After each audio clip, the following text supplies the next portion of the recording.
예, 안녕하십니까. 마칼럼니스트 박상현입니다. 저는 오늘부터 앞으로 몇 차례에 걸쳐가지고 쌀과 밥에 대해서 말씀을 좀 드릴까 하는데요. 우리 한국 음식의 가장 근원은 밥을 중심에 놓고 여러 가지 국과찌개 그리고 반찬을 놓는 이런 형태로 구성되어 있습니다. 그래서 한식의 가장 근원적인 음식이라 그러면 밥이라고 할 수 있겠죠. 그리고 또 한국인은 누구나 예외 없이 태어나면서부터 지금까지 살아오면서 거의 매일같이 밥을 먹습니다. 그런데 이제 보통 우리가 늘 익숙한 것들에 대해서는 깊게 생각 안 하기 마련이죠. 그래서 뭐 밥은 당연히 먹는 것이고 쌀은 뭐 당연히 우리가 1년 내내 농사 지어서 우리 밥상으로 이렇게 올라오는 것이다 라고들 생각을 많이 하시죠. 근데 대체 벼농사는 도대체 어떻게 이루어지고 있으며, 그리고 쌀은 어떻게 해서 이렇게 부드러운 밥으로 변화되는 것이며, 그리고 우리가 먹는 밥을 짓는 쌀의 품종은 또 얼마나 다양한 것들이 있는지 사실은 대부분의 한국인들이 잘 모릅니다. 근데 이렇게 한번 생각해 보겠습니다. 요즘 이렇게 커피나 와인을 특별히 좋아하시는 분들이 많죠. 일상적으로도 많이 드시죠. 근데 우리가 와인을 먹는다 그러면 뭔가 이 품종 정도는 좀 알아야 되지 않을까? 제가 화이트 와인을 만드는 품종은 어떤 것들이 있으며, 레드 와인을 만드는 품종은 어떤 것들이 있으며, 그리고 또 대표적인 와인 산지인 프랑스 보르도의 환경은 어떻고, 이탈리아의 와인 산지의 환경은 어떻고, 이런 것들을 좀 공부하면서 와인을 많이들 드시죠. 그리고 이걸 좀 모르면 어디 가서 얘기하기가 좀 부끄러워진다라고 생각들을 하기 쉽거든요. 커피도 마찬가지입니다. 예전에는 주로 우리가 믹스 커피 정도만 먹다가 요즘은 이제 커피를 산지와 품종을 좀 나눠서 먹는 이런 시절이 되었고, 그 다음에 게이샤 커피라든가 아주 고급 품종의 커피를 특별히 즐기는 사람들도 있고, 심지어 커피 같은 경우에는 원두를 이렇게 이제 좀 볶아서 커피를 내려서 먹게 되는데, 이 볶는 과정 그리고 볶는 환경, 온도 이런 것들을 좀 따지시는 분들도 많이 있고, 혹은 또 커피를 추출할 때 드립을 할 때 물의 온도나 물의 종류 이런 것까지 따지는 분들이 계시거든요. 근데 밥을 할 때는 보면 당연히 쌀은 어디서 구입해 온 거, 그리고 밥은 그냥 물량을 적절히 맞추면 전기 압력 밥솥이나 냄비 같은 데서 하면 되는 것, 이런 정도로만 우리가 굉장히 가볍게 생각하고 있다는 거죠. 그래서 오늘부터 제가 여러분들께 해드릴 이 쌀과 밥, 그리고 우리가 미처 몰랐던 쌀과 밥 이야기를 통해서 이런 것들을 하나하나 구체적으로 알려드릴까 합니다. 그래서 왜 이런 것들을 우리가 알고 살아야 되느냐, 이런 거죠. 가끔 우리가 이제 커피를 한잔 한다든가 와인을 한잔 한다든가 이럴 때는 그때 필요할 때 그걸 마실 때 즐겁죠. 그런데 한국인이 평생을 매일같이 먹는 밥에 대해서 우리가 지금보다 조금 더 잘 알게 된다면 매일매일 매 끼니가 즐거울 수 있다는 겁니다. 그리고 제가 단언컨대 여러분들이 이 강의를 들으시면 앞으로 밥을 드시는 과정이 그리고 아주 즐거울 수 있다는 것을 단언할 수 있습니다. 그래서 이 강의를 조금 재밌게 그리고 자세히 들어주시면 좋을 거고, 최대한 쉽게 강의를 진행해 드릴까 합니다.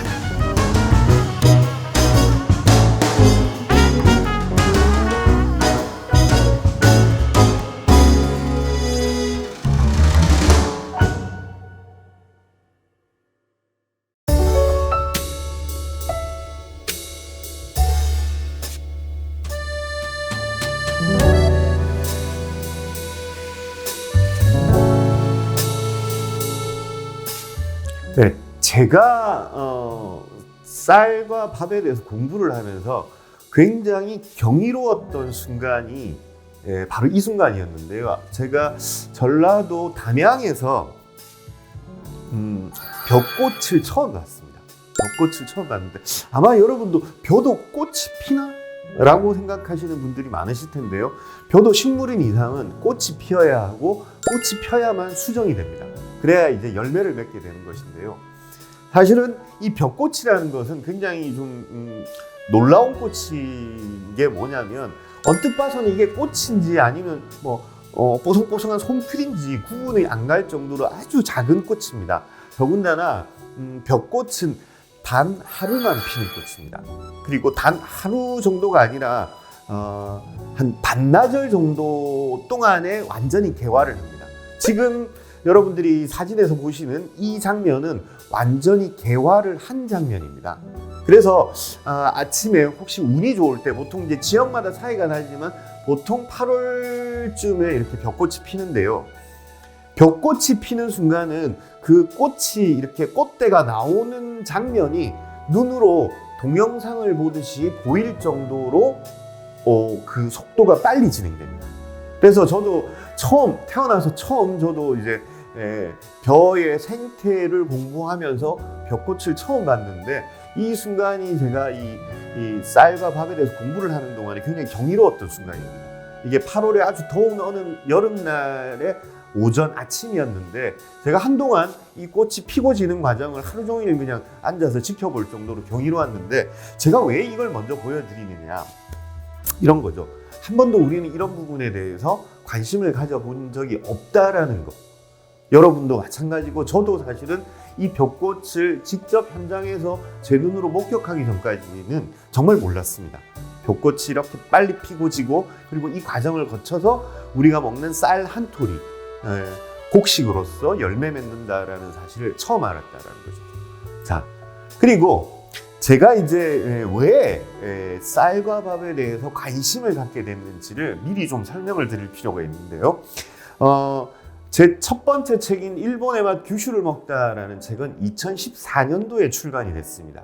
꽤 오래전 일이죠. 오래전 일인데 저는 이제 이 책을 왜 일본 음식 책을 쓰게 됐냐면 우리 한국 음식 공부를 하다 보니까 한국 음식에는 알게 모르게 일본 음식의 그림자가 많이 남아 있었습니다. 그도 그럴 것이 한국이 36년도 동안의 그 일제강점기를 겪으면서 우리가 막 근대 음식이 태동할 즈음이 바로 일제강점기였습니다. 그러다 보니까 우리 음식 속에 일본 음식의 흔적이 많이 결합이 되었습니다. 그래서 우리가 흔히 아는 정도의 일본 음식의 흔적뿐만 아니라 실제로는 아주 깊숙이 일본 음식이 들어와 있었기 때문에 일본 음식을 먼저 알아야 우리 음식의 본질은 어디까지인지를 알 수 있을 것 같아가지고 제가 우선 일본 음식을 좀 구체적으로 알아보자 이러면서 이제 일본 취재를 다녔는데 이 책을 쓰기 위해서는 제가 한 10여 년 동안 100번 정도 일본을 방문을 했었습니다. 짧게는 뭐 2박 3일, 길게는 한 2달 정도 이렇게 장기간 체류하기도 했었는데요. 제가 그렇게 이제 일본을 다니니까 주변에서 저한테 묻습니다. 야, 일본을 그렇게 음식 취재를 하러 다니다 보면 무슨 음식이 제일 맛있대? 라고 많이들 묻거든요. 그럼 이제 이분들이 물을 때는 어떤 기대치가 있죠. 뭐 아주 고급스러운 스시가 맛있다든가 아니면 뭐 아주 장인이 그 빚어내는 메밀국수가 맛있다든가 이런 답을 기대했는데 저는 일본을 다니면서 늘 정말 충격적으로 맛있게 다가왔던 음식은 바로 일본의 밥이었습니다. 일본 밥이 너무 맛있어요. 아마 지금 이걸 보시는 분들 가운데서도 일본 여행을 하신 분들은 제 말씀에 공감을 하실 겁니다. 일본은 정말 밥이 맛있습니다. 근데 밥이 맛있다를 느끼다가 어느 순간에는 슬슬 짜증이 나기 시작하는 겁니다. 왜? 일본의 벼농사법을 전래시킨 것도 한반도로부터 전래되었습니다. 그리고 이 그림에서 보듯이 오늘날 일본 사람들은 반드시 밥은 도자기로 된 사발에다가 담아 먹습니다. 임진왜란 때 한반도에서 끌려간 수많은 도공들이 일본 최초의 도자기를 빚으면서부터 일본의 밥그릇의 역사가 바뀌기 시작하는 겁니다. 그리고 그림의 맨 위에 올라가 있는 명란, 이 명란 역시도 일제강점기에 우리 그 원산항에서부터 부산항을 거쳐가지고 일본 시모노세키항으로 가면서 처음으로 명란이 일본에게 전해졌습니다. 근데 이 명란이 오늘날 일본에서는 어떤 의미를 갖느냐. 모든 일본 사람들에게 가장 좋아하는 밥 반찬이 뭐냐라고 얘기하면 늘 1순위로 꼽히는 게 바로 이 명란입니다. 우리가 흔히 얘기하는 밥도둑이죠. 그래서 우리한테 밥도둑은 간장게장이듯이 일본 사람들한테 밥도둑은 명란입니다. 자, 한번 여러분 보십시오. 쌀을 재배해 주도록 가르쳐 준 것도 한반도. 일본 사람들의 밥그릇을 만들어 준 것도 한반도. 일본 사람들이 가장 좋아하는 반찬을 만들어 준 것도 한반도. 그런데 이렇게 모든 밥과 관련돼 있는 모든 것들이 한반도로부터 일본으로 전해졌는데, 그래서 우리는 밥의 종주국이라고 할 수 있는데, 근데 우리가 일본보다 밥이 맛없다? 이거 너무너무 자존심이 상하는 일인 겁니다. 그래서 제가 이건 다른 거 다 집어치우고 우선 일본 사람들이 먹는 밥이 왜 우리 밥보다 맛있는지 이걸 규명해 보고 싶다라고 생각을 하게 된 겁니다. 그래서 한 5년 동안 이제 몇 가지 가설을 세운 거죠. 자, 일본이 우리보다 쌀의 품종이 좋을까? 혹은 일본이 우리보다 벼를 재배할 수 있는 환경이 좋을까? 아니면 일본이 우리보다 벼를 재배하는 기술이 좋을까? 그 다음에 일본이 우리보다 이 벼를 수확해서 쌀로서 유통하는 유통 과정이 합리적일까? 그 다음에 마지막으로 일본이 우리보다 밥을 지어 먹는 도구가 좋을까? 이 5가지 측면에서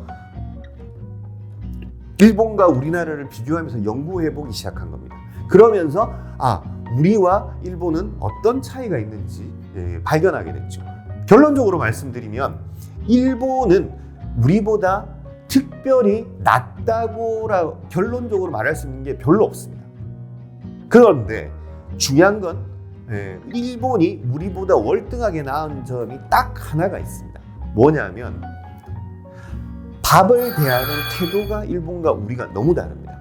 일본 사람들은 자신이 좋아하는 품종이 무엇이며 그 품종을 어떻게 먹어야 가장 맛있는 상태로 먹을 수 있는지 이런 것들에 대한, 그리고 밥이 얼마나 우리 음식에서 중요한 건지에 대한 의식이 굉장히 명확합니다. 그리고 밥에 대한 관심이 아주 지대합니다. 이게 우리하고 일본과 다를 차이입니다. 다른 것은 그러니까 품종, 환경, 재배기술, 유통, 집안도구 이런 것들은 사실은 일본과 우리가 근본적인 차이가 별로 없습니다.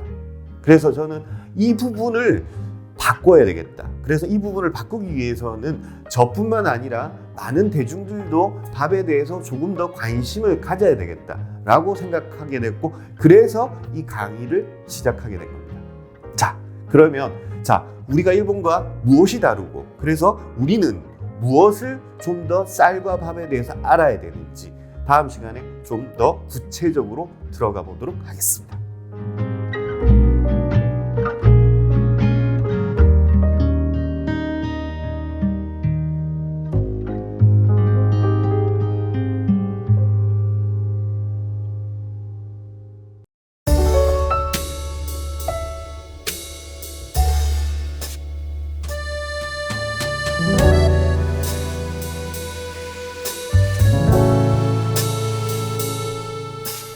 네, 안녕하십니까. 마칼럼니스트 박상현입니다.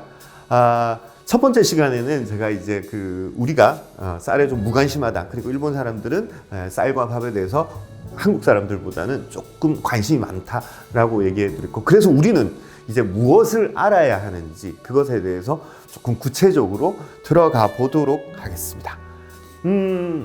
제가 쌀과 밥에 대해서 공부하면서 정말 항상 궁금해야 하는 사항이 바로 이 점입니다. 여러분 한번 이런 생각 안 해보셨습니까? 저는 이게 늘 궁금한 게, 왜 우리가 식당에서 먹는 공깃밥 한 그릇은 늘 1,000원인가? 자, 여러분 한번 생각을 이렇게 한번 거슬러 올라가 보십시오. 자, 지금도 대부분의 음식점에서 공깃밥 한 그릇은 1,000원입니다. 그런데 이게 언제부터 1,000원이었는지 여러분 한번 생각을 해보시면요. 저는 대충 더듬어 봐도 한 2000년대에 들어와서부터는 그냥 늘 1,000원이었던 것 같아요. 그러면 지금 생각해보면 20년 동안 공깃밥 한 그릇은 1,000원입니다. 세상에 이런 물건이 있을까요? 돈 받고 파는 물건 중에서 20년 동안 그 가격이 변하지 않는 물건이 과연 있을까? 어떤 것도 이런 물건은 없습니다. 근데 우리는 왜 늘 공깃밥 한 그릇은 1,000원일까? 이것을 이해하는 것이 이 궁금증에 대한 해답을 풀어가는 것이 어쩌면 우리가 쌀과 밥에 대해서 탐구하는 첫 번째 목적이 될 수 있는데요. 아주 뭐라 그럴까요? 그냥 개괄적으로 좀 말씀드리면 이럴 수는 있습니다. 첫 번째는 이 정부의 역할이 큽니다. 우리 정부에서는 쌀 관리에 있어서 가장 큰 목표는 뭐냐면 쌀값 안정입니다.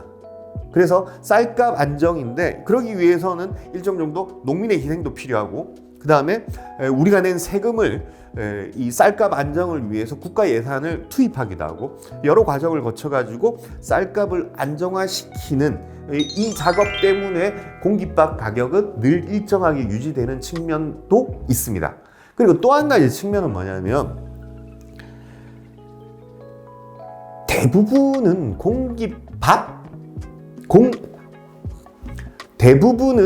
공깃밥 한 그릇을 만드는 쌀의 원가에 대해서 생각하지 않습니다.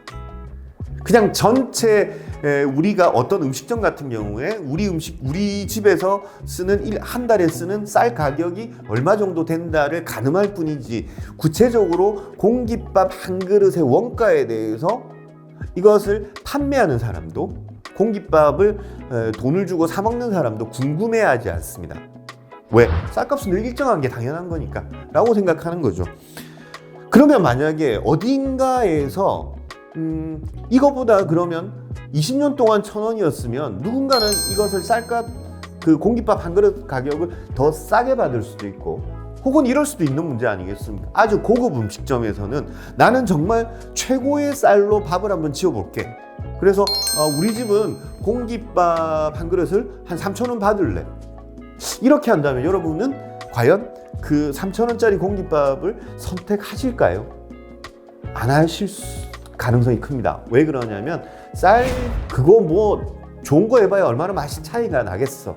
그리고 여러분들도 집에서 먹는 쌀을 구매하실 때 어떤 기준으로 구매하십니까?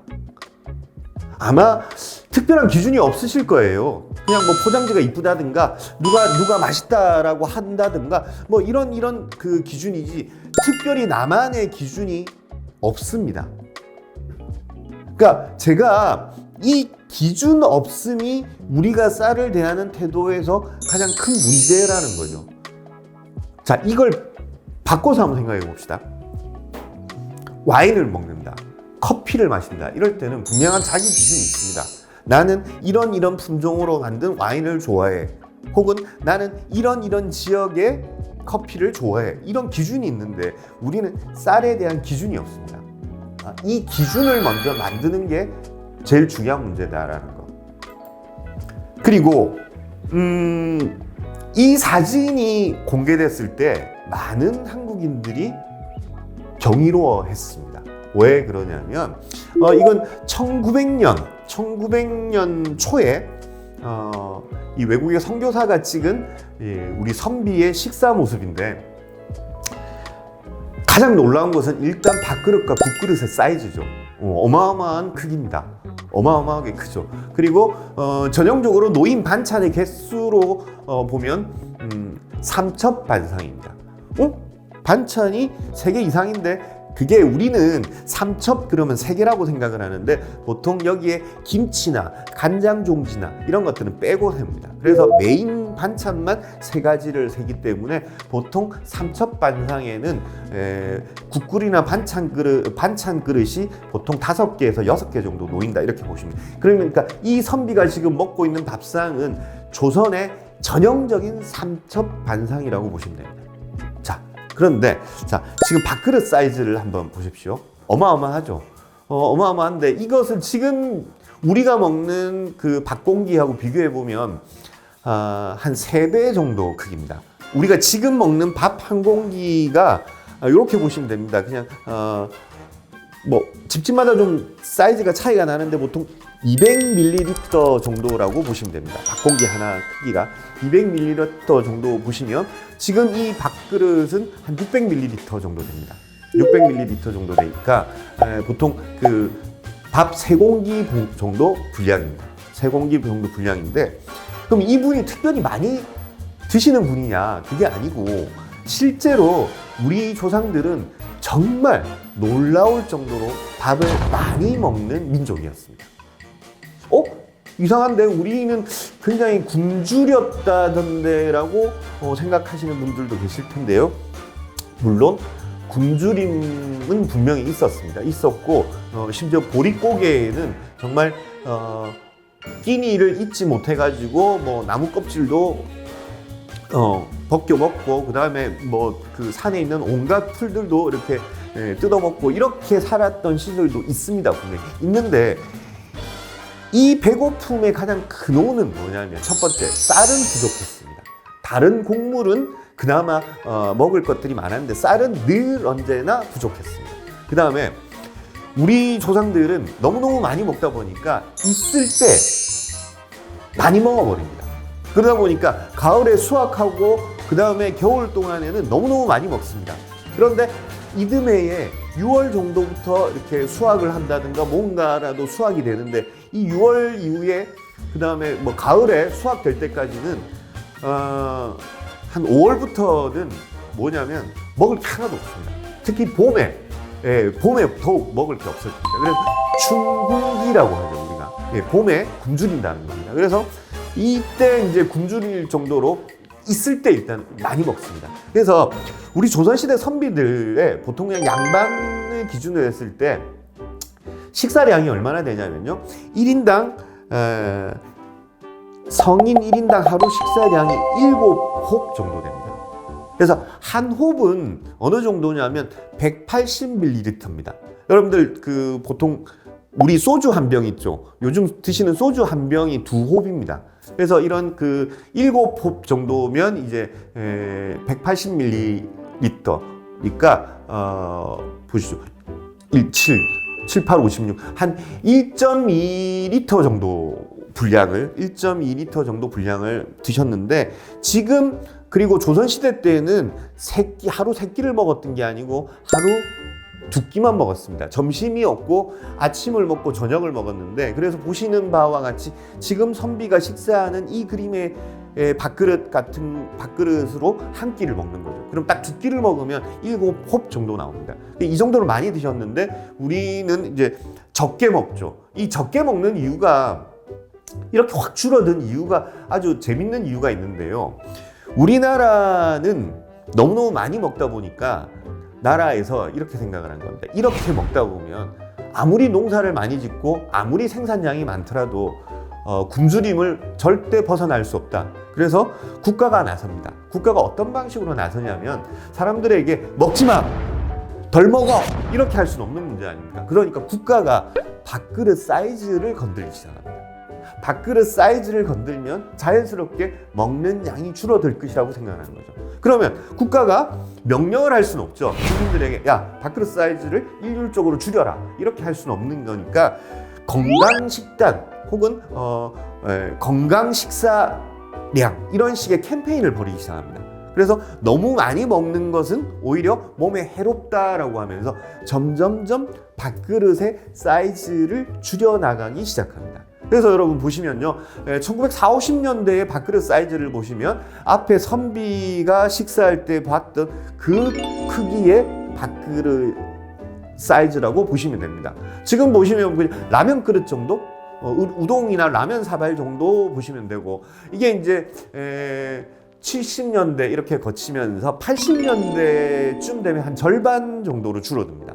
줄어들고, 지금 이제 우리가 보통 여러분들이 일반적으로 드시는 밥그릇 혹은 대중음식점에서 만나는 밥그릇의 사이즈는 2013년부터 이제 정해진 밥그릇의 사이즈입니다. 190ml 정도 되는데, 그러니까 여러분 1940년대와 지금을 비교하면 어떻습니까? 거의 4분의 1 정도로 사이즈가 줄어들었죠. 이렇게 하면서 사실 우리가 밥을 먹는 양 자체가 알게 모르게 줄어듭니다. 흔히들 왜 공간이 어떤 사람의 태도를 결정한다라고 늘 말하죠. 마찬가지로 이 음식에 있어서는 어떤 그릇이, 그 그릇의 크기나 그릇의 형태가 그 먹는 사람들의 태도를 결정하는 경우가 종종 있습니다. 바로 우리 한국인들의 밥그릇이 그렇습니다. 그래서 이렇게 밥그릇의 사이즈가 줄어들어 왔다. 그러면서 국가가 이 부분들을 강제하지는 않았지만 국가가 굉장히 적극적으로 개입했다라는 사실을 기억하면 좋겠습니다. 사실은 이럴 수밖에 없었던 게 60, 70년대만 하더라도 우리는 굉장히 이 식량 자급 그리고 식량 생산을 증대하는 것, 이것이 굉장히 국가의 어떤 지상 목표였기 때문에 국가가 이렇게 나설 수밖에 없었던 것이죠. 자, 그러다 보니까 쌀 소비량 자체가 굉장히 줄어듭니다. 급격하게 줄어드는데, 여러분 국민 1인당 쌀 소비량을 보시면요, 1979년이 이제 역사상 제일 많이 먹는 시기였습니다. 1인당 135.6kg 정도 1년에 먹었습니다. 그래서 이제 우리가 보통 쌀 한 가마니 이렇게 얘기들 많이 하는데, 쌀 한 가마니는 80kg입니다. 그러면 이제 한 사람이 쌀 한 가마니하고 3분의 2 정도 먹었던 셈이죠. 두 가마니가 조금 못되게 먹었었습니다. 그러다가 이게 여러분 보십시오. 80년대부터 밥그릇 사이즈가 줄어들기 시작하고, 그러면서 식사량이 점점 줄어듭니다. 쌀을 소비하는 양이 줄어들었고, 사실 이렇게 줄어든 것은 이제 밥그릇의 사이즈뿐만 아니라 1980년대, 90년대 정확하게 말씀드리면 86 아시안 게임과 88 올림픽 이후에 우리나라에서 서양식 식습관이 굉장히 많이 들어옵니다. 이러면서 이제 아침은 밥보다는 뭐 빵으로 먹는다든가, 그리고 점심도 면 종류를 먹는 경우가 늘어나고, 이러면서 쌀 소비량이 줄어들게 됩니다. 대신 이제 밀가루 소비량이 늘어난다든가 뭐 요런 게 벌어지면서 이제 2013년을 보시면요, 67kg 정도 먹습니다. 먹다 보니까 이게 79년하고 비교하면 그냥 절반 이하로 뚝 떨어져 버린 거죠. 그리고 이제 2015년부터는 사실 아주 완만한 그 곡선을 그리고 있습니다. 그래서 지금 2021년 같은 경우에는 한 57kg 정도 이렇게 먹는 걸로 나왔는데, 아마 요 정도가 유지될 거라고 봅니다. 왜냐하면 요 양을 57kg 정도를 1년 365일로 나눠보면요, 우리가 성인 평균 하루에 밥 한 공기도 채 안 먹는 걸로 나옵니다. 여러분도 한번 가만히 생각해 보시면, 내가 요즘 지난 일주일 동안에 밥을 먹었던 걸 보면 진짜로 밥 공기를 비운 걸로 따지면 몇 공기를 비웠을까? 매일매일 그렇게 밥을 꼬박꼬박 챙겨 먹지는 않았고, 밥 대신에 다른 걸로 끼니를 때우신 경우가 굉장히 많으실 겁니다. 자, 이렇게 국가가 국민들의 밥그릇 사이즈를 조절하면서까지 이 식사량을 줄일 수밖에 없었던 것에는 이제 여러 가지 원인이 있었는데, 그중에 가장 근본적인 것은 아무리 생산량을 늘리더라도 이렇게 소비량이 많아지면 감당을 못하니까, 국가가 감당할 수 있는 수준으로 가져갈 수 있기 위해서는 국민들이 식사량을 적절히 줄일 필요가 있다라고 생각을 하게 된 거죠. 이러면서 이제 우리나라의 밥그릇 사이즈, 그리고 한국인들의 밥 소비량은 점점점 줄어들게 되었습니다.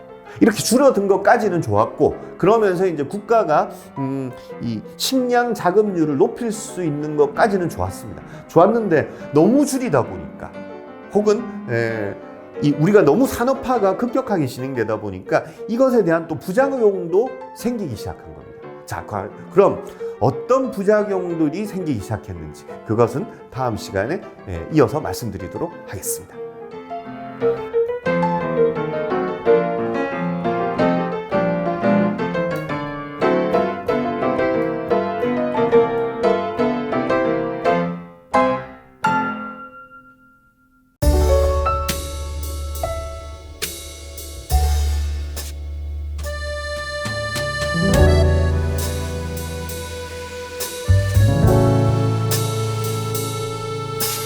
네, 안녕하십니까. 마칼럼니스트 박상현입니다. 지난 시간에는 이제 국민들의 밥그릇 사이즈, 국가가 관여하면서 점점점 줄어들었다. 그러면서 이제 밥의 소비량도 줄어들었다라는 말씀을 드렸는데요. 이제 이 소비량이 줄어든 것까지는 좋은데 너무 급격하게 줄어들어버린 겁니다. 그러면서 이제 뭐든지 사실은 급격한 변화들은 여러 가지 부작용을 낳기 마련이죠. 그래서 어떤 부작용이 있는지 오늘은 그걸 한번 살펴보겠는데요. 지난 50년 동안의 국민 1인당 쌀 소비량 변화를 살펴보면요.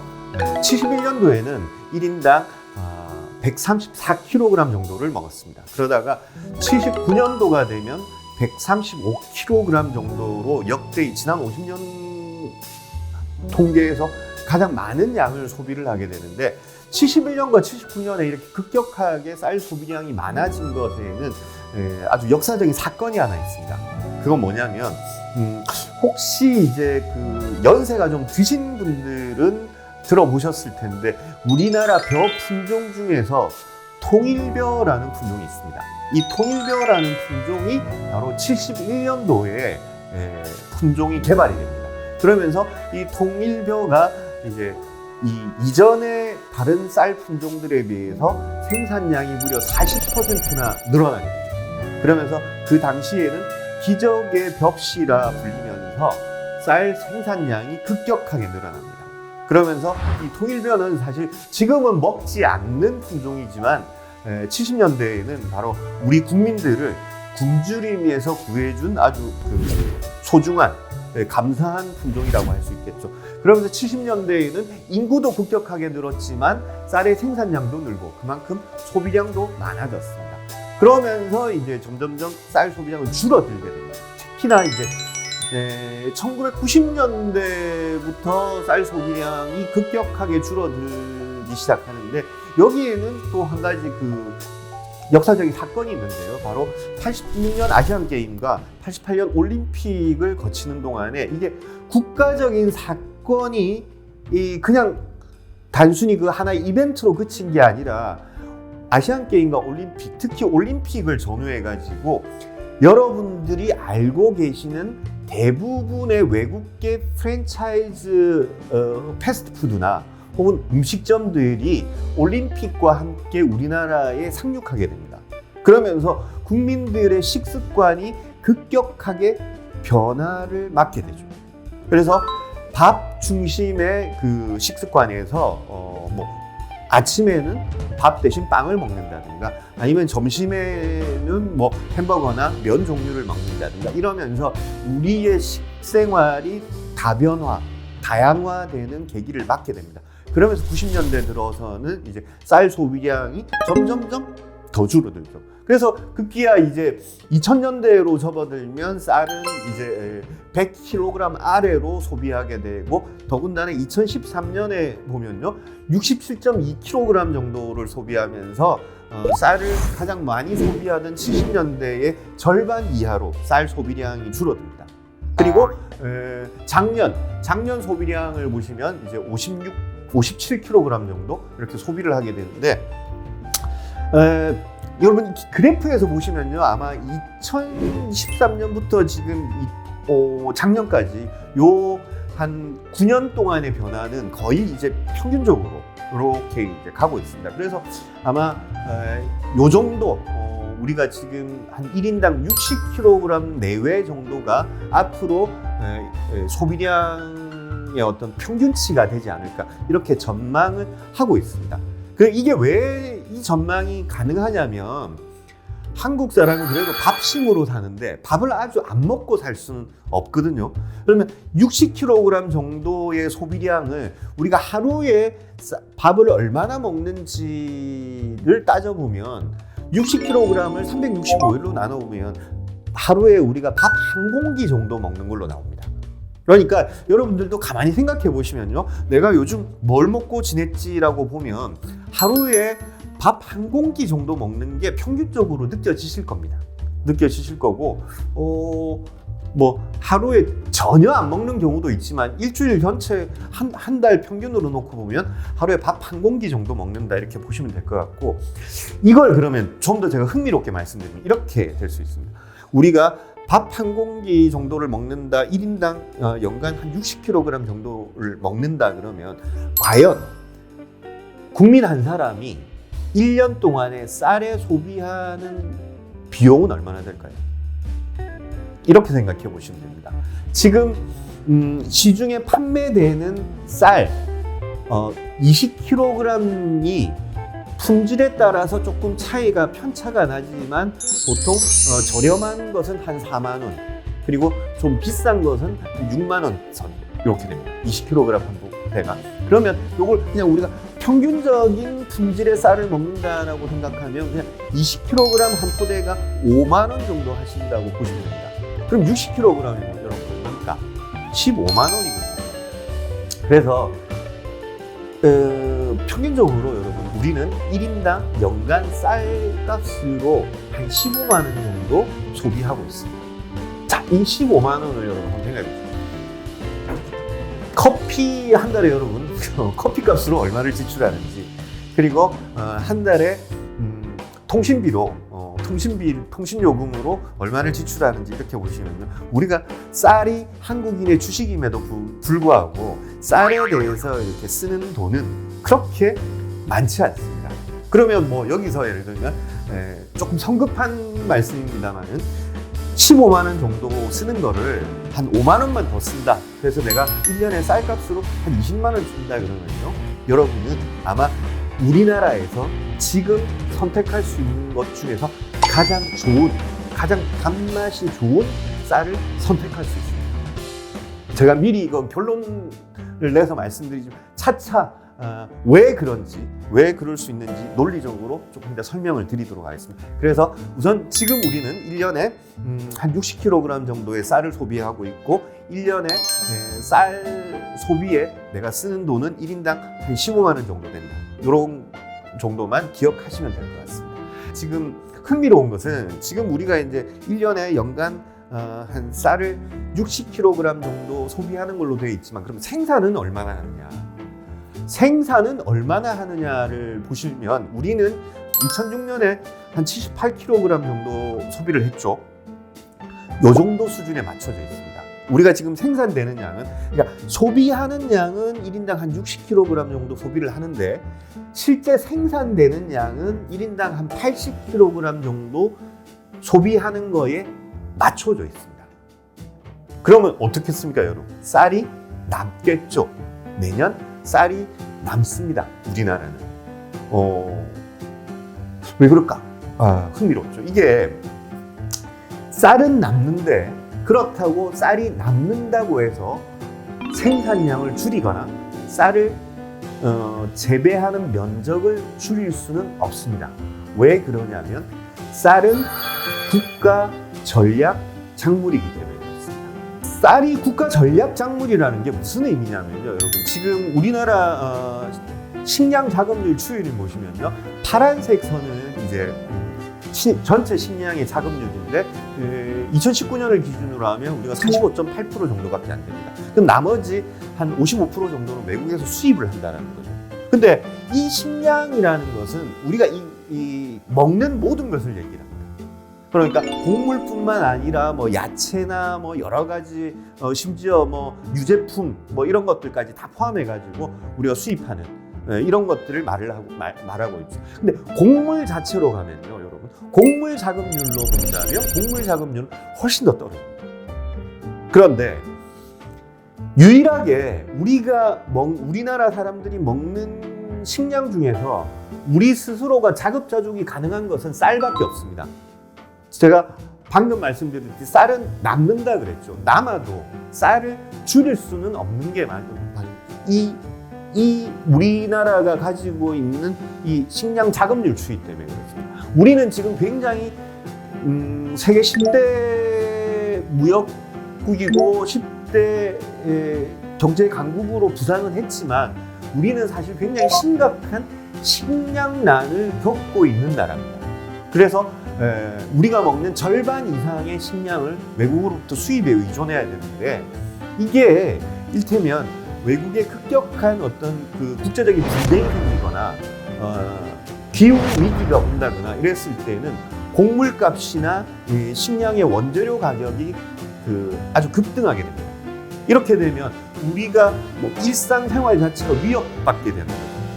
그렇기 때문에 그나마 우리가 없어서는 안 되는 쌀 정도라도 우리가 자급할 수 있어야 이런 위기에 적절하게 대응을 할 수 있습니다.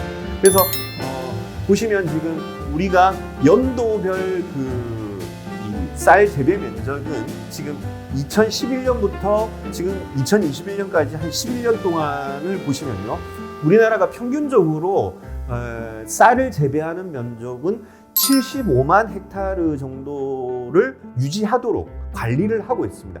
급격하게 쌀 재배 면적을 줄이지 않는데, 이 문제에서 우리가 또 한 가지 주목해야 될 필요가 있는 게 뭐냐면, 자, 노는 말입니다, 여러분. 노는 쌀을 생산하는 용도 이외에도 노는 여러 가지 역할을 합니다. 이를테면 우리나라는 또 고질적인 물 부족 국가입니다.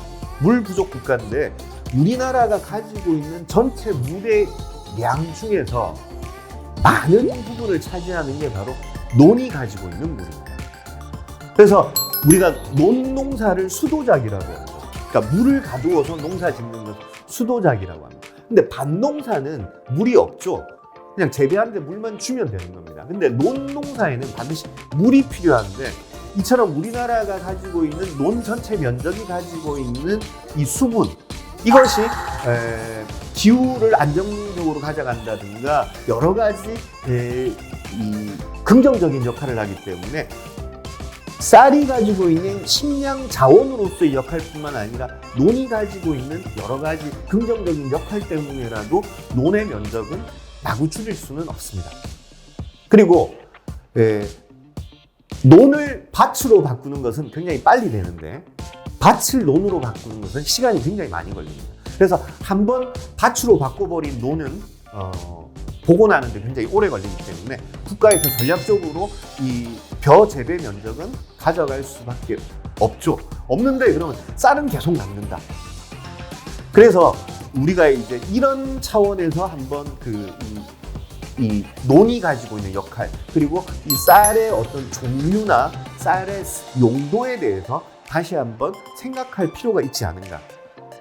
그래서 오늘은 이제 우리가 어떤 쌀 소비량, 이 쌀 소비량이 줄어드는 거에 대비해서 우리가 이 벼 재배 면적은 무작정 줄일 수 없다라는 거에 대해서 말씀을 드렸습니다. 그러면 이제 앞으로는 우리가 어떻게 좀 변화를 시도를 해야 되는지, 그 점에 대해서 다음 시간에 말씀드리도록 하겠습니다.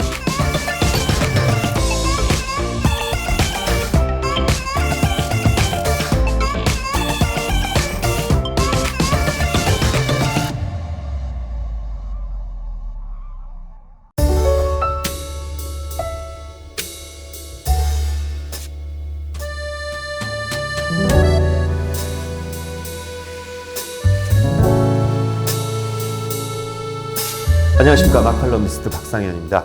지난 시간에는 이제 우리의 쌀 소비량이 점점 줄어들고 있다. 하지만 소비량이 줄어든다고 해서 쌀을 재배하는 면적 자체를 무작정 줄일 수 없다. 그것은 쌀이 국가 전략 작물이기도 하거니와 논이 가지고 있는 긍정적인 효과들, 이런 것들 때문에 논은 일정 정도 규모를 우리가 이제 유지해야 된다라는 것까지 말씀드렸습니다. 자, 이번 시간에는 우리가 그러면 어떤 패러다임을 좀 바꿔보자. 그 패러다임을 바꾸는 데 있어가지고 우선은 우리가 먹는 쌀의 이제 어떤 정체에 대해서 먼저 한번 알고 짚고 넘어가야 될 필요가 있어가지고, 자, 그림에 보시면요, 두 가지 종류의 쌀이 있습니다. 첫 번째, 약간 길이가 짧고 통통하게 생긴 거, 이게 바로 우리가 먹는 쌀입니다. 이것을 학명으로는 자포니카라고 합니다.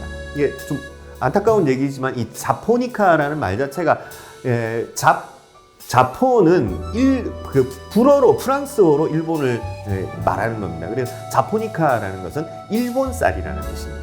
그 다음에 인디카, 홀쭉하고 길이가 길게 보이는 요 쌀은 인디카라고 부르는 쌀인데요. 이건 인도 쌀이라는 뜻입니다. 그래서 자포니카의 대표는 일본이고 인디카의 대표는 인도죠. 이건 좀 우리가 자존심이 상하는 일이지만 어차피 이건 사실은 우리가 위상이 조금 낮을 때 이미 정해진 거기 때문에 지금 어쩔 수 없이 받아들일 수밖에 없는데요. 자, 우리가 먹는 쌀은 좀 찰기가 있고 동글동글하죠. 동글동글하게 생겼는데 인디카는 우리가 흔히 뭐 안남미라고도 하고 월남쌀이라고도 하고 푸석푸석하죠.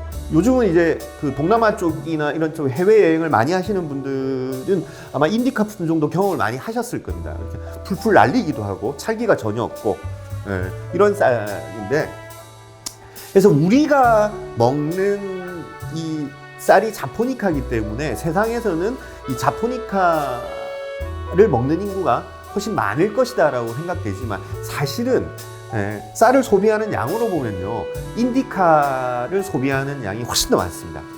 자포니카를 먹는 나라는 정말 몇 나라 안 됩니다. 대표적으로 우리나라, 그리고 일본, 그리고 대만, 그리고 중국도 중국 일부 지역은 자포니카를 먹고 일부 지역은 인디카를 먹습니다.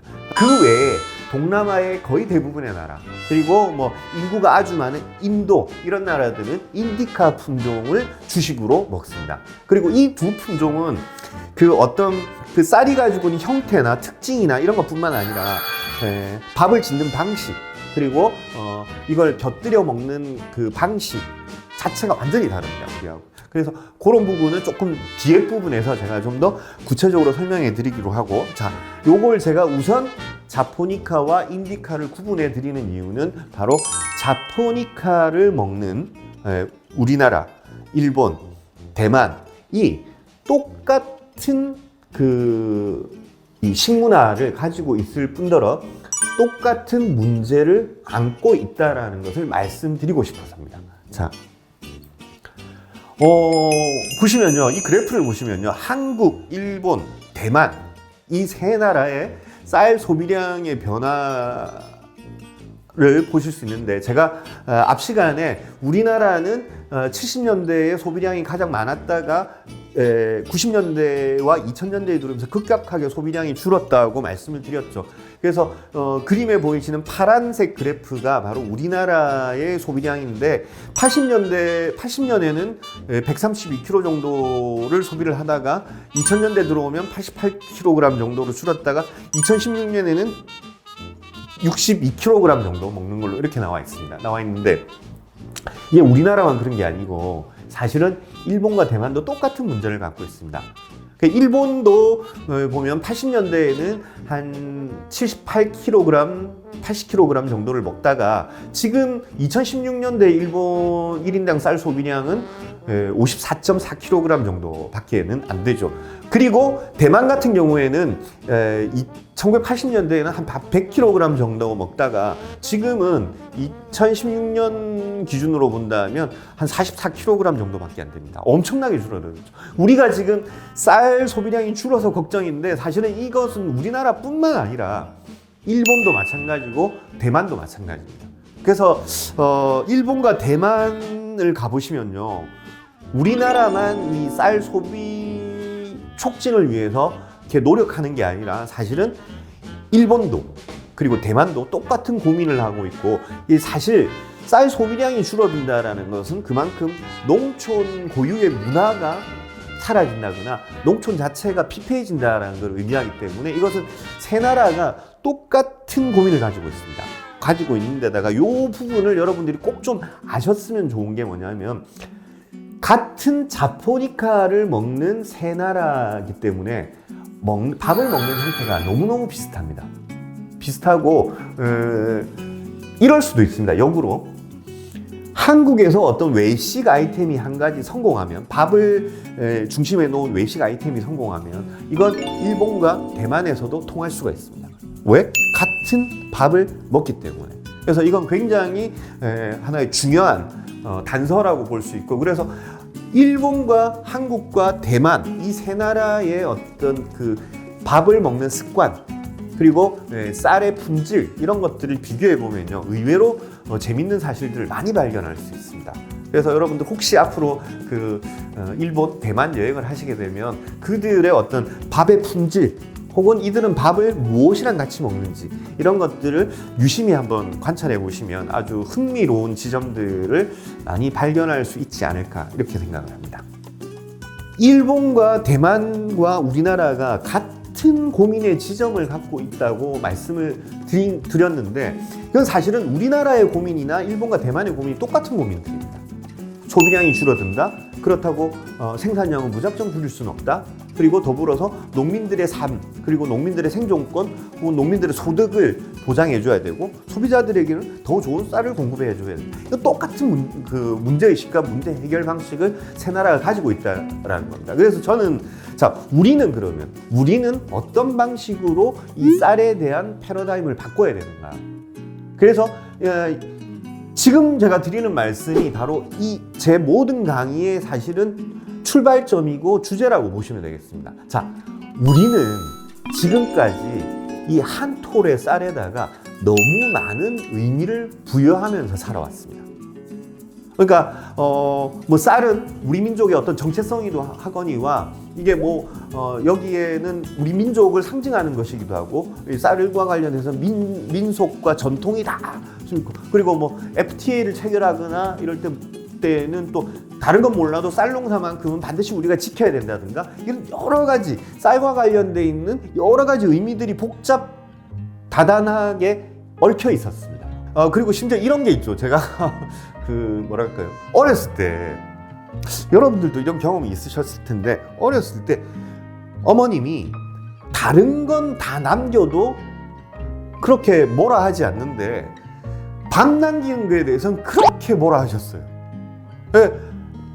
항상 그리고 또 밥을 남기지 말라고 하실 때 항상 따라오는 얘기가 이 쌀 하나를 농사 짓기 위해서 농부가 얼마나 고생을 하고 이렇게 하면서 했는데 그러면서 또 이런 말도 한 기억이 갑자기 나네요. 네가 남긴 쌀은 네가 죽어서 지옥에 가서 다 먹어야 된다고. 그래서 지금 먹어야 된다고. 이런 얘기까지 제가 들었는데 이처럼 마치 밥을 남기는 것은 굉장히 부정한 일이고 잘못된 일이고 이런 식으로 우리는 교육을 받으면서 살아왔습니다. 그러다 보니까 이게 어디까지 확장됐냐면요. 밥맛을 가지고 투정하는 것은 굉장히 잘못된 일이다라는 의식이 은연중에 우리 속에 스며들어 있습니다. 그러니까 밥은 그냥 투정하지 말고 이걸 먹을 수 있다는 사실에 감사해야 된다라고만 우리는 배우고 살아왔죠. 그래서 밥맛을 가지고 따지는 거에 대해서 굉장히 불경스러운 일인 것처럼 받아들여졌습니다. 그런데 여러분, 이제는 좀 패러다임을 바꿔야 됩니다. 쌀과 관련된 이 모든 의미들을 이제 제외하고 단 한 가지 기준으로 쌀을 한번 보자는 겁니다. 어떤 기준? 맛이라는 한 가지 기준으로만 가지고 우리가 쌀을 한번 들여다보자는 겁니다. 왜? 우린 이제 그래도 되는 나라입니다. 왜 그러냐면요. 매년 수십만 톤의 쌀이 남습니다. 그리고 이 쌀을 보관하기 위해서 1조 원에 가까운 국민의 세금을 쌀을 보관하는 데만 쓰고 있습니다. 지금도 전국에는 거대한 쌀 창고들에 쌀들이 가득 쟁여져 있습니다. 그럼에도 이 쌀들은 이듬해 다시 소비되지 않습니다. 쌀은 계속 재고로만 쌓입니다. 왜? 아니 지금 햅쌀도 남아도는데 묵은 쌀을 굳이 먹을 이유가 없죠. 그리고 이건 좀 여담입니다만은 이 묵은 쌀들을 그러면 좀 싸게 풀어가지고 술도 담고 그리고 가공식품을 만드는데 풀 수도 있는 문제 아니냐? 아닙니다, 여러분. 함부로 그럴 수 없는 게 재고 묵은 쌀을 싼 값에 섣불리 시장에 풀어내면요. 그러면 전체 쌀 가격이 위협을 받습니다. 그러면 쌀값 안정이라는 국가의 어떤 국정 목표가 흔들리게 되기 때문에 차라리 재고로 쌓아놓는 한이 있더라도 묵은 쌀들을 쉽사리 시장에 풀어내지는 못합니다. 그렇기 때문에 우리는 계속 쌀이 남는 이 상황을 반복하게 됩니다. 그러면 이제 그럴 수 있는 거죠. 예전에는 남기면 안 된다고 했는데 이제는 아니 좀 남길 수도 있지. 그리고 맛이 없는 것은 덜 먹을 수도 있는 거고 좀 더 맛있는 것을 찾아 먹을 수도 있는 거예요. 저는 이제 여러분들께 앞으로 지금부터 드릴 말씀은 이런 겁니다. 자, 맛있는 밥을 먹자. 그러기 위해서는 좋은 쌀을 선택하자. 그러기 위해서는 좋은 쌀을 선택하는 기준을 내가 알 필요가 있다. 그건 제가 지금부터 말씀을 드릴 겁니다. 그리고 여러분, 말씀드렸죠. 우리가 1년에 내가 쌀을 소비하는 돈은 15만 원이다. 그러면 거기서 한 5만 원만 더 쓰자. 1년에 20만 원만 쌀값으로 쓰면요. 여러분들은 정말 우리나라에서 최고로 맛있는 밥을 드실 수가 있습니다. 자, 이제부터 본격적으로 그 말씀을 드리도록 하겠습니다.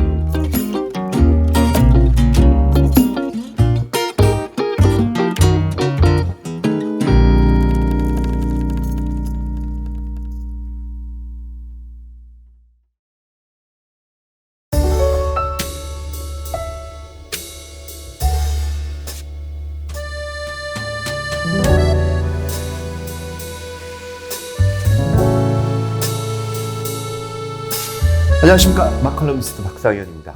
지난 시간에는 이제 우리가 이제 패러다임을 바꿀 필요가 있다. 그러면 맛이라는 하나의 기준으로 쌀을 선택하고 밥을 먹자.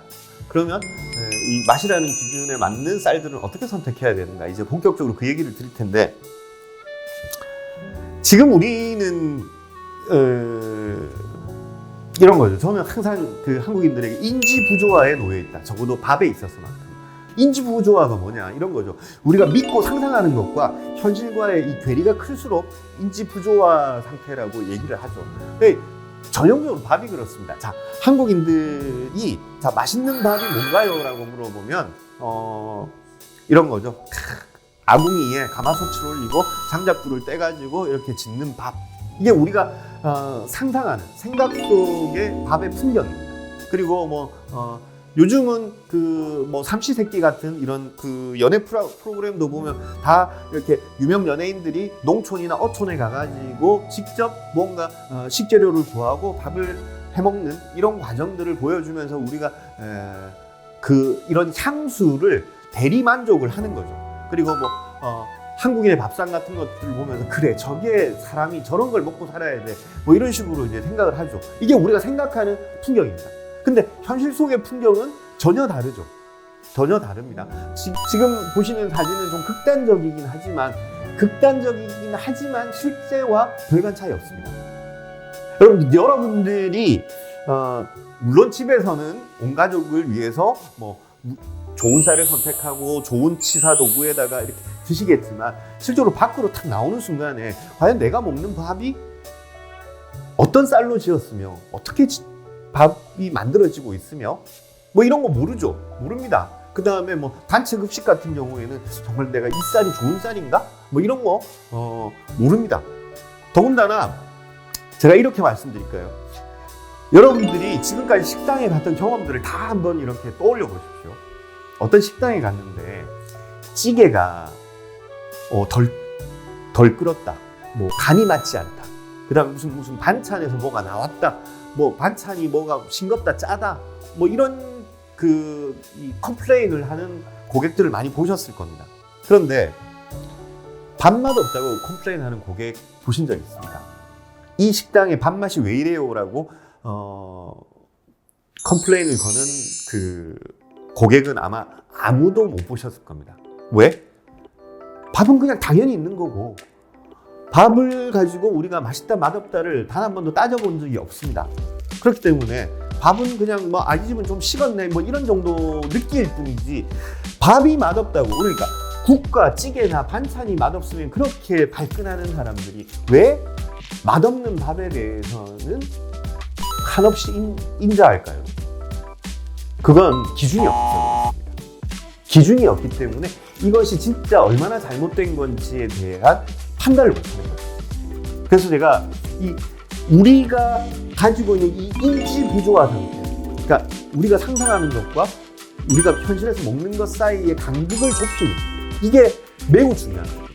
그래서 이 간극을 좁히는 작업들을 앞으로 여러분들하고 할 것이고, 그리고 제가 여러분들이 이 간극을 좁히는 데 필요한 정보들을 충분히 전해드리도록 하겠습니다. 그 중에서 가장 중요한 거, 쌀은 어떻게 밥이 될까요? 쌀은 당연히 밥솥이 만들어주는 건데 당연히 그렇게 되는 거, 이렇게 생각하시는 거죠. 자, 쌀은 어떻게 밥이 되는지 그 과정을 아시면요, 밥에 대한 많은 실마리가 풀립니다. 그러면 쌀이 밥이 된다는 것은 이런 거죠. 쌀은 뭡니까, 여러분? 완전히 투명하지는 않지만 거의 투명한 가까운 반투명한 딱딱한 고체 상태죠. 근데 밥은 뭡니까? 불투명한, 이제 하얗게 변해버렸죠. 투명한 게 전혀 없이 불투명한, 그리고 고체 상태가 아니고 우리가 씹기 좋은 젤 상태로 만들어졌어요. 자, 그러면 이 딱딱한 고체 상태의 쌀이 어떻게 부드러운 젤 상태의 밥으로 변하는가, 요 과정을 알면, 그러면 여러분 어떤 쌀을 써야 될 것이며 어떻게 해야 맛있는 밥을 지을 수 있는지, 그리고 여러분이 가정에서 흔히 쓰시는 전기 압력 밥솥이 어떤 원리로 작동되는지를 이해할 수 있습니다. 그리고 이걸 이해하시면요, 밥에 대한 모든 궁금증 중에 거의 절반 이상이 풀립니다. 자, 제가 여러분 이런 경험이 있으실 겁니다. 누가 이렇게 보면 가마솥에서 밥을 지었을 때 무거운 가마솥 뚜껑을 이렇게 탁 열었을 때 김이 팍 올라온 순간이나, 아니면 집에서 그냥 전기 압력 밥솥에 밥을 했을 때 밥솥 뚜껑을 딱 여는 순간에 야, 밥이 정말 잘 됐다 라고 말하는 경우를 한번 보셨을 텐데, 여러분 한번 생각해보세요. 도대체 뭐가 밥이 잘 됐다라고 하는 기준일까? 이걸 한번 생각해 보신 적이 있을지 모르겠는데, 일단 표면적으로 딱 봤을 때 윤기가 자르르 흐르면 좋은 거죠. 윤기가 자르르 흐르면 좋은 겁니다. 윤기가 자르르 흐른다는 것은 쌀이 가지고 있는 아주 약간의 지방 성분이 이 밥이 되면서 겉으로 흘러가서 코팅이 된 겁니다. 그래서 반질반질 윤기가 나는 거예요. 그 다음에 더 중요한 거, 좋은 쌀로 밥을 지으면요, 여러분 밥 자체가 부풀어 오릅니다. 그러면서 이렇게 밥이 살짝 고개를 쳐줍니다. 그래서 제가 이렇게 만들어낸 말인데요, 좋은 밥은 고개를 숙이지 않습니다. 근데 잘못된 밥은 항상 고개를 숙이고 있습니다. 그래서 여러분 순간적으로 밥 뚜껑을 딱 열었을 때 그 쌀알 하나알이 약간 떠 있는 듯한 느낌이 든다. 이건 아주 잘된 밥이에요. 근데 쌀 전체가 푹 가라앉아 있는 느낌이 든다. 이건 잘못된 밥이에요. 잘못된 밥이 아니고 더 구체적으로 얘기하면 좋지 못한 쌀로 지은 밥입니다. 그래서 좋은 쌀로 지은 잘된 밥은 절대 고개를 숙이지 않습니다.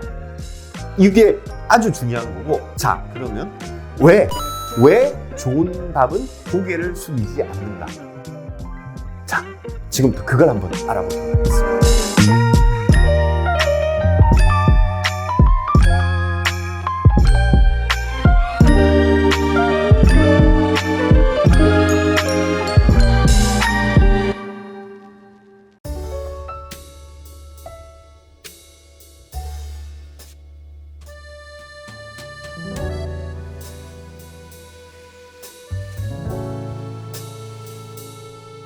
안녕하십니까, 마칼럼니스트 박상현입니다. 제가 지난 시간에는 좋은 밥은 고개를 숙이지 않는다라고 말씀을 드렸는데, 자, 이번 시간부터는 왜 고개를 숙이지 않는지 그 과정을 한번 알아보도록 하겠습니다. 그 전에 아마 나이가 좀 드신 분들, 한 30대 이상 되신 분들은 아마 이 밥통을, 이 전기밥솥을 기억하실 겁니다. 코끼리 마크가 있다 그래가지고 흔히들 코끼리 밥솥이라고 했고, 정확한 일본 브랜드명은 조지루시인데요. 전기밥솥도 많이 썼고, 그러면 보온밥통, 보온 도시락, 이런 것도 많이 들고 다녔고, 요거 들고 다니면 좀 사는 집이었죠. 예, 코끼리 보온 도시락 들고 다니면 좀 사는 집이었습니다. 근데 이 코끼리 밥솥이 한국에 얼마나 많이 인기가 좋았냐면요. 80년대는 중산층 이상의 가정에서는 무조건 모든 가정에서 이 코끼리 밥솥을 썼습니다. 네.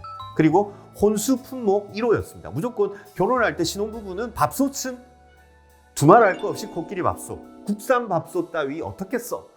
네, 밥솥은 일제가 최고야 라던 시절이 있었습니다. 그게 1970년대, 80년대였습니다. 70년대에는 아주 잘 사는 부잣집에서 일본 밥솥을 썼고, 일반 가정집에서는 그냥 석유골로에 연탄불에 그냥 냄비밥을 지어 먹었습니다. 지어 먹다가 그러다가 80년대 되면 이제 코끼리 밥솥, 일제 코끼리 밥솥을 중산층 가정에서도 쓰게 된 거죠. 쓰게 된 겁니다. 그런데 여러분, 90년대 중반이 되면 정말 거짓말처럼 코끼리 밥솥이 한국인의 부엌에서 사라집니다. 지금 여러분 부엌에 일제 코끼리 밥솥으로 밥 짓는 가정이 있으십니까? 아마 거의 없을 겁니다. 정말 거의 없을 겁니다. 지금은 전부 쿠쿠나 쿠첸이나 국산 브랜드의 전기 압력 밥솥을 사용하실 겁니다. 근데 왜? 그러면 그렇게 80년대까지만 하더라도 인기가 많던 코끼리 밥솥이 왜 90년대 중반이 되면서 거짓말처럼 우리 부엌에서 사라졌을까? 이게 바로 맛있는 밥에 비밀이 숨겨져 있습니다. 그 비밀은 바로 기압 때문입니다. 무슨 기압? 자, 지금부터 그 말씀을 드릴 텐데, 쿠쿠라는 밥솥이 원래는 이 쿠쿠전자는 지금은 LG죠. 예전에는 금성사라고 불리던 브랜드로 불리던 시절에 그 금성사의 OEM, 그러니까 주문자 부착 방식으로 밥솥을 제작해서 납품하던 회사였습니다. 그러던 회사가 90년대 접어들면서 이제 독자적인 브랜드를 만들어야 되겠다. 그리고 독자적인 브랜드를 단 전기 밥솥을 판매를 해야 되겠다. 그래서 그 독자적인 브랜드로 나온 게 쿠쿠였습니다. 그리고 그 쿠쿠에서 최초로 쿠쿠라는 브랜드를 단 전기 밥솥을 출시하게 된 것이 1992년의 일이었습니다. 이 해를 기점으로 전기 밥솥 브랜드의 지각 변동이 일어납니다. 자, 쿠쿠는 후발주자로서, 그리고 쿠쿠는 이 일본의 코끼리 밥솥을 이기기 위해서 한국의 밥과 일본의 밥을 아주 면밀히 검토하기 시작했습니다. 그러면서 일본인들이 먹는 밥과 한국인들이 먹는 밥 사이에 아주 중요한 차이점 하나를 발견하게 됩니다. 그게 뭐냐면요. 자, 일본의 전기밥솥도 한국의 전기밥솥도 모두 가마솥에서 짓는 밥맛을 구현하는 것을 목표로 하고 있습니다. 그래서 가마솥에서 지어낸 밥을 전자적인 방식으로 구현하는 것이 전기 압력 밥솥입니다. 그런데 이 쿠쿠의 개발자들이 한국의 가마솥과 일본의 가마솥을 보니까 아주 중요한 차이가 하나 있더라는 거죠. 여러분 그림에서 보시면요, 한국의 가마솥과 일본의 가마솥을 가만히 보시면 재질도 비슷하고 형태도 거의 비슷합니다. 우리가 좀 넓게 보이고 일본이 조금 좁지만 길게 보이는 차이인데, 둘 다 어차피 그 차이는 크게 차이는 나지 않습니다. 그런데 아주 결정적인 차이가 하나 있죠. 뭐가 있습니까, 여러분? 바로 뚜껑이 다릅니다. 우리는 가마솥 뚜껑이 몸체랑 똑같은 무쇠 재질로 되어 있습니다. 근데 일본의 가마솥은 몸체는 무쇠로 되어 있지만 뚜껑은 나무로 되어 있습니다. 자, 이 나무가 비교적 무거운 나무이기는 하지만, 나무가 아무리 무거워야 무쇠 뚜껑보다 무거울 리는 없겠죠. 그래서 이 쿠쿠는 전기밥솥을 개발할 때 이 뚜껑의 재질의 차이에 주목하기 시작합니다.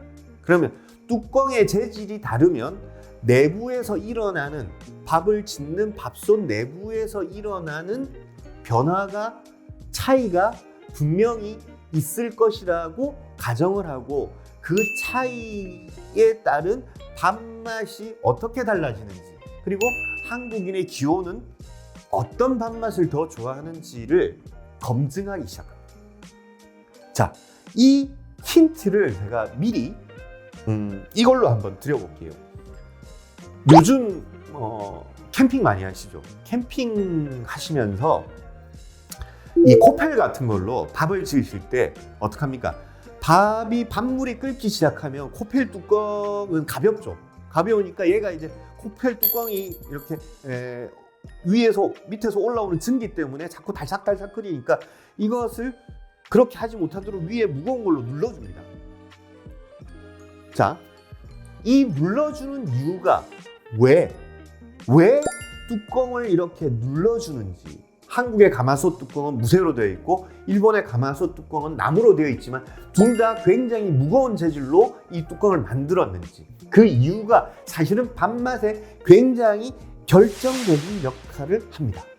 자, 여러분 이 차이를 아시면요, 왜 우리가 캠핑을 할 때 반드시 밥솥의 뚜껑을 무거운 걸로 반드시 누르거나 해야 되는지에 대한 명확한 이유를 아시게 됩니다.